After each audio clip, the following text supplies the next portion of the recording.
The Afghan Women of Brattleboro is a 6-part podcast series by Two Daughters Productions, produced with support from Vermont Public's Made Here Fund. Learn more at vermontpublic.org/madeherefund. Previously on the Afghan Women of Brattleboro. The day the Taliban took the control of our country, it was such a hard moment for everyone. And how much we cried, no one can imagine. I received a call like 10 a.m. and they told us, we will take you out from Afghanistan. You are not safe. I just couldn't believe that here in this town of 12,000 people, there would be a significant number of Afghans who needed support. It was the first time that I heard the name of Vermont. I was thinking, is any state in the United States of America called Vermont? Starting from zero in a new place, it's not easy, especially with different language. Learning and doing all of those things, it's really hard. I'm Jennifer Sutton. And I'm Alyssa Pine. In earlier episodes, we met young, educated Afghan women who were filled with ambition and just beginning their lives as adults when they fled Afghanistan and came to Brattleboro, Vermont. We also heard from women in their 40s and 50s who had to leave extended families and careers they had established years ago. Now we hear from Hasina, Malika, and Selma, who are in their 20s and 30s. We should note that Malika and Selma are not real names. The two women want to take any precaution they can to protect their families' privacy and their relatives who are still in Afghanistan. These women come from traditional families. They got little, if any, formal education, and they've never worked outside their homes. They left Afghanistan because their husbands had jobs connected to the Afghan military or to the U.S. government evacuation in 2021, and that put them in danger. This is Episode 5, Home Lives. My name is Hasina Hamdard. I am 22 years old. Name Malika. I am here at the Brattleboro. I am happy here. My name is Selma. I am 29 years old. I'm from Afghanistan. When we first arrived, we didn't like it here. It was winter, it was very cold, and we didn't know anyone. We wanted to go to another state. Hasina, Malika, and Selma arrived in Brattleboro in January 2022. Hasina and Selma each had a baby under the age of 1. Malika had 3 daughters between 8 and 14. None of the Afghan women who arrived in Brattleboro at that time were happy to be here. They had little desire to leave their homeland until their safety and survival depended on it. But many of them, when they did get here, they hit the ground running. They started taking classes, they got jobs, they signed apartment leases. It wasn't like that for Hasina, Malika, and Selma. Their husbands got the jobs and signed the leases.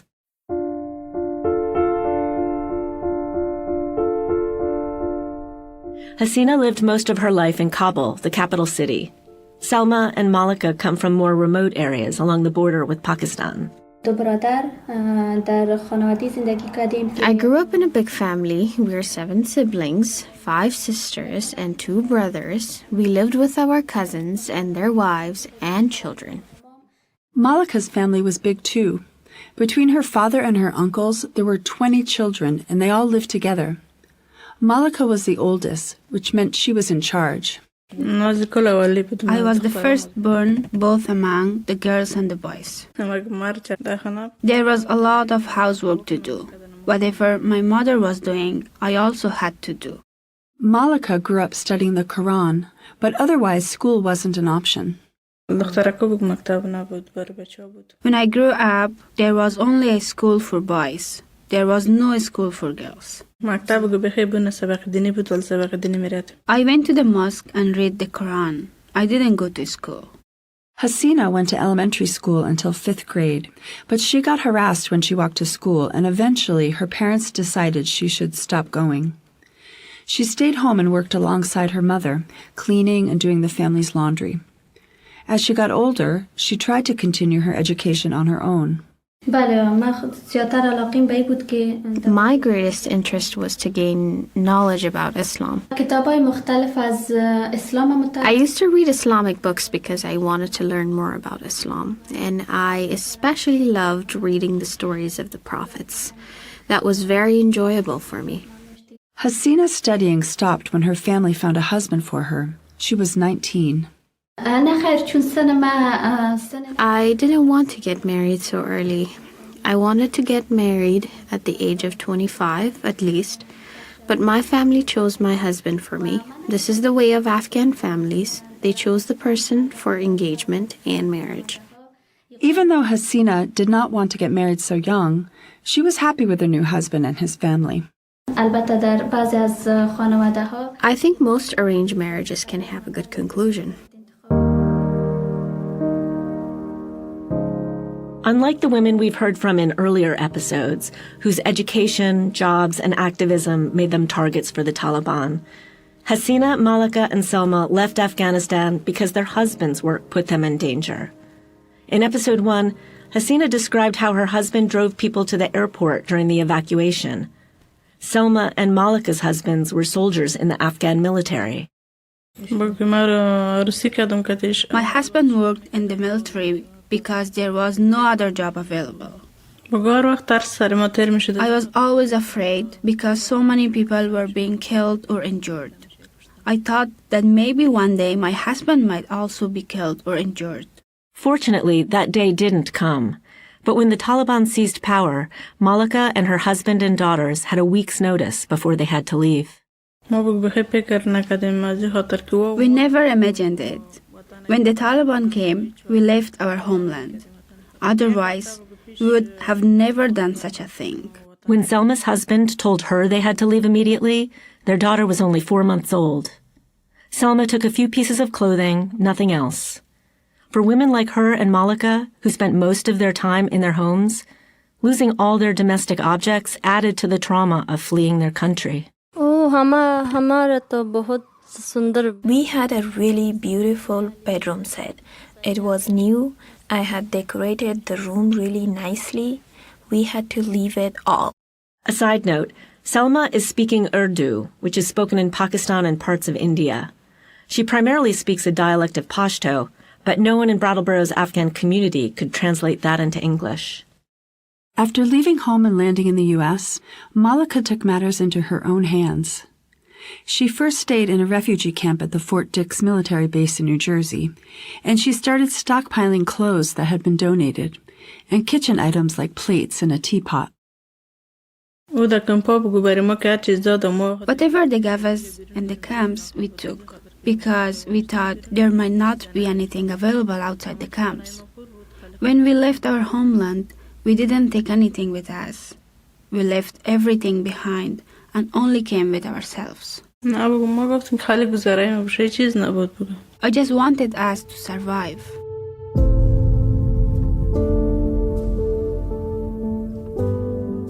In Brattleboro, Hasina, Malika, and Selma stayed briefly in dorms on the SIT campus, the School for International Training.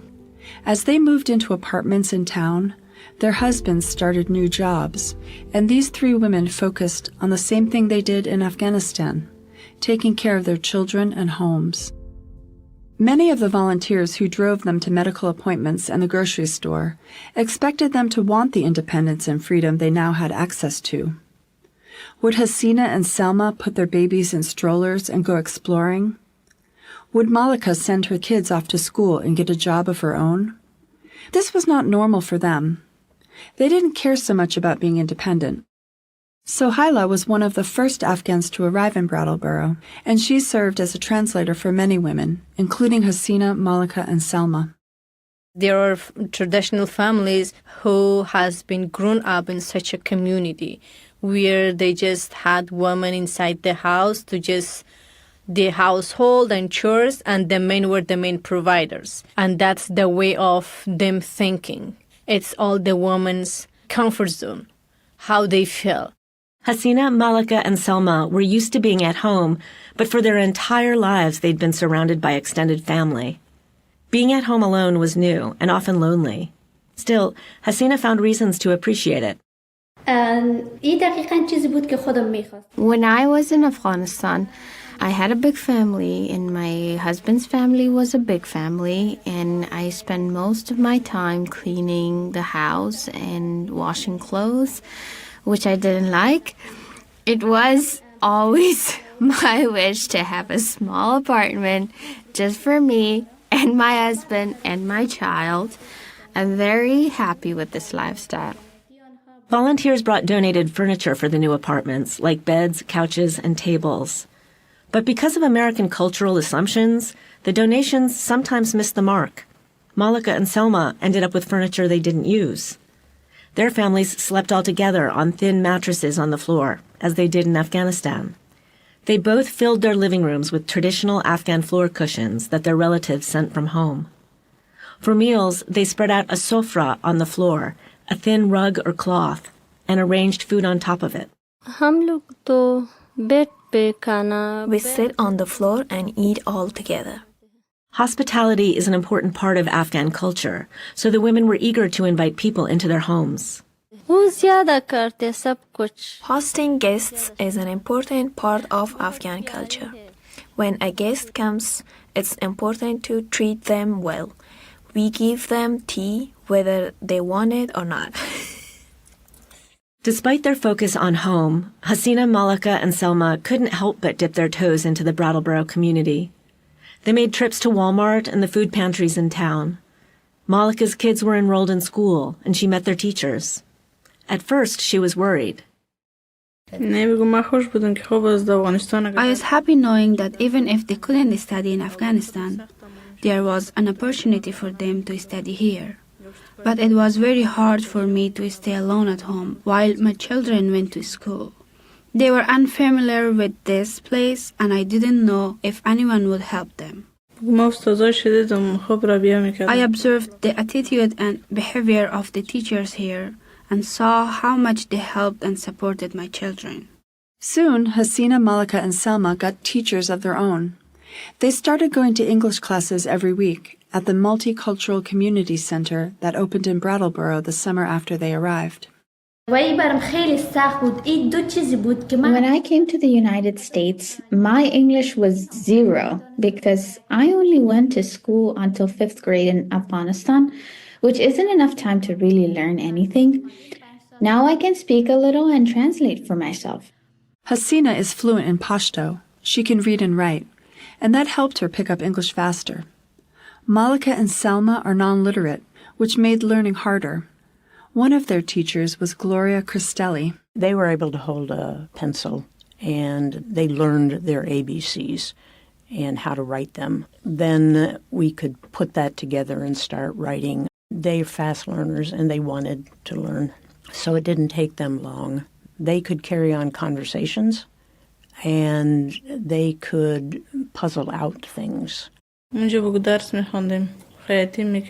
like learning English, and I want to learn more. It's important.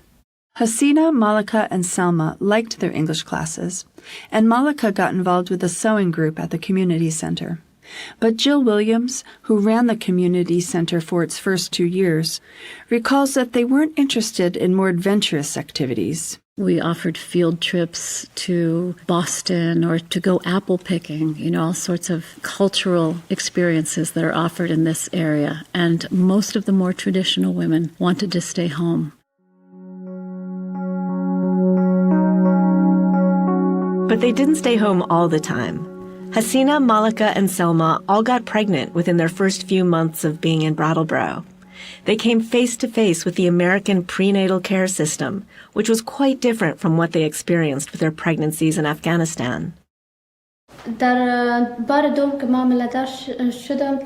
Pregnancy was very easy for me in Afghanistan. I went just 3 times to the doctor, but the second time in the last 2 months, I had doctor appointments every week, sometimes twice a week. Everyone was very kind and told me many things that are good for me, but I didn't like it. I was very moody. Not only were these women dealing with different medical expectations, their husbands were facing different cultural expectations. When Selma left the hospital after her baby was born, there were no female relatives to help around the house, so her husband stepped in. My husband helped with everything after my daughter was born. He cooked and he cleaned. Hasina's husband did something that most Afghan men never do. We have maternity wards just for women in Afghanistan. They do not allow a man to go in that section. Relatives like sisters, mothers, husbands' mothers, they go. Husbands do not go with their wives. Here the doctors asked me, "Do you want your husband to be with you during the delivery?" I told them yes, because the man should know the pain of the woman and how the baby comes. It was the first time in my husband's life that he saw this happen.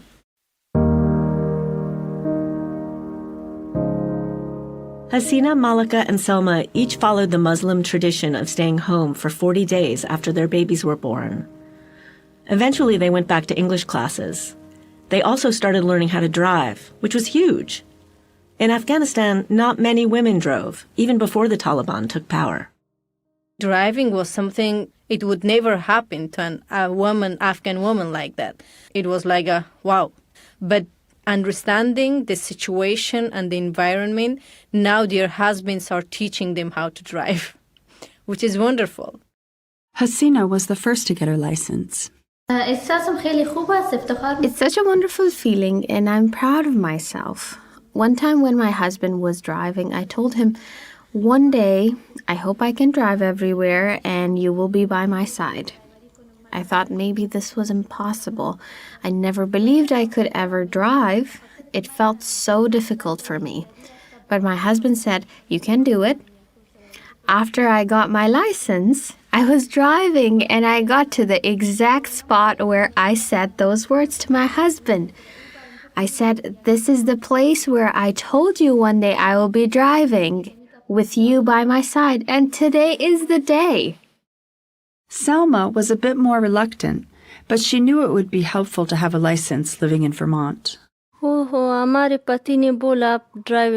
My husband said that I have to learn to drive because he has to go to work and the children will need to go to the school and the doctor and I will have to drive them. I told my mother that I am driving and she's worried and told me to drive carefully. The English classes and the driving are great, but these women aren't thinking about building their independence. They're thinking about their children and their home lives. Nagina, who we heard from in earlier episodes, works as a refugee resettlement case manager in Brattleboro. She has known Hasina, Malika, and Selma since they all arrived in Brattleboro in 2022. They are trying to maintain their culture as well. They are trying to that their kids maintain the Afghani culture here, and they are very worried. They don't want that their kids adopt some of the culture from here.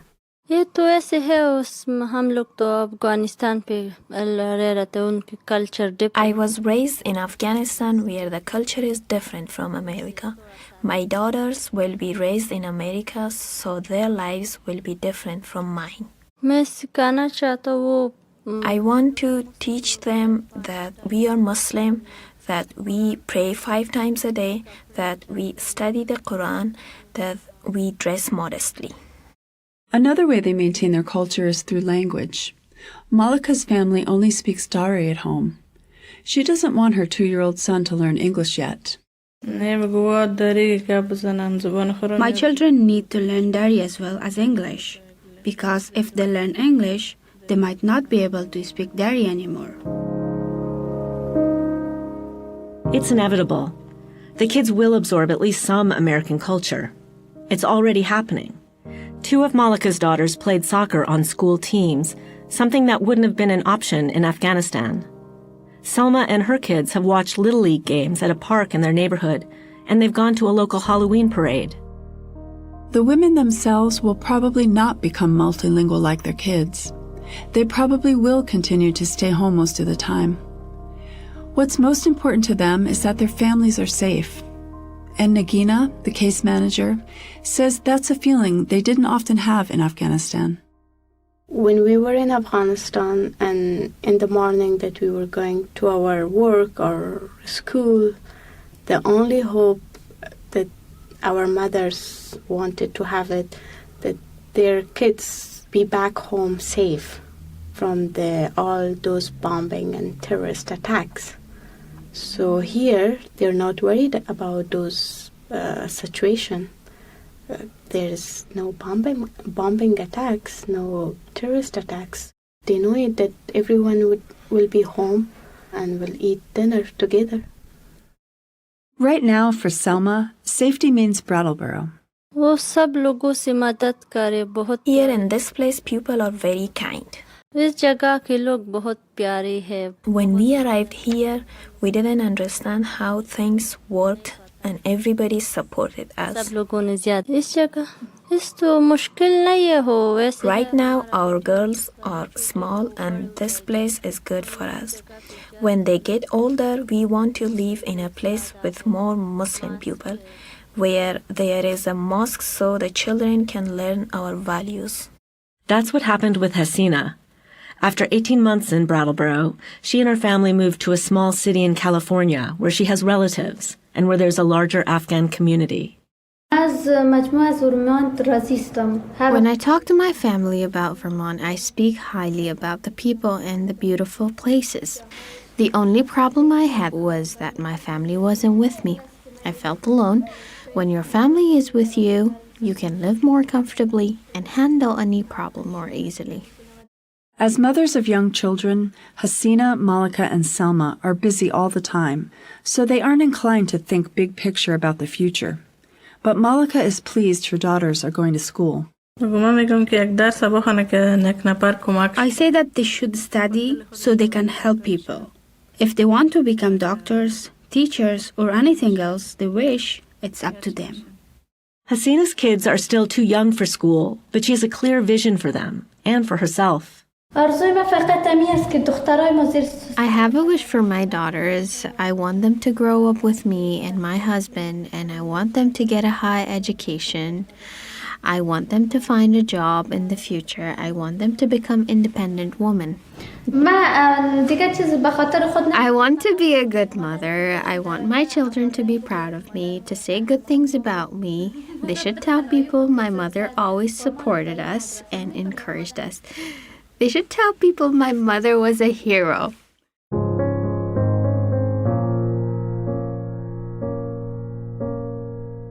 In the next and final episode of the Afghan Women of Brattleboro, we hear from local residents who welcomed refugees to town back in 2022. What has the experience been like for them and for their community? We'll also hear from some of the Afghan women we spoke with over the course of 2 years. How are they doing now? I feel nothing short of awe at their ability to settle into this town and to make the very best of a very grave and tragic, traumatic situation. As a native Vermonter, to me, the beauty is to gain an understanding of cultures if people have their eyes open and their hearts open. I've been so brave to come to this country, build a new life, and I built my home here. And I'm very, very happy for this.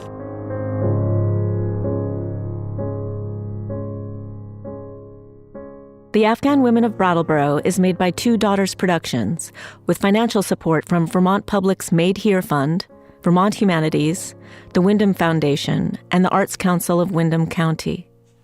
Thank you so much to all the Afghan women who spent time talking with us. Our producing partner, translator, and all-around advisor is Nagina Azimi. Zia Gul Azimi helped launch the project and did the initial interpretation. Our voiceover actors are Drukshan Farad, Monishka Bidar, and Behishta Nikufar. Mastering by Dave Snyder. Thanks to Vermont Public for sharing their studio space in downtown Brattleboro. And special thanks to Jenny Schmidt for providing editorial advice. To learn more about this story and the other stories in this series, Visit AfghanWomenofBrattleboro.org. I'm Jennifer Sutton. And I'm Alyssa Pine. Thanks for listening.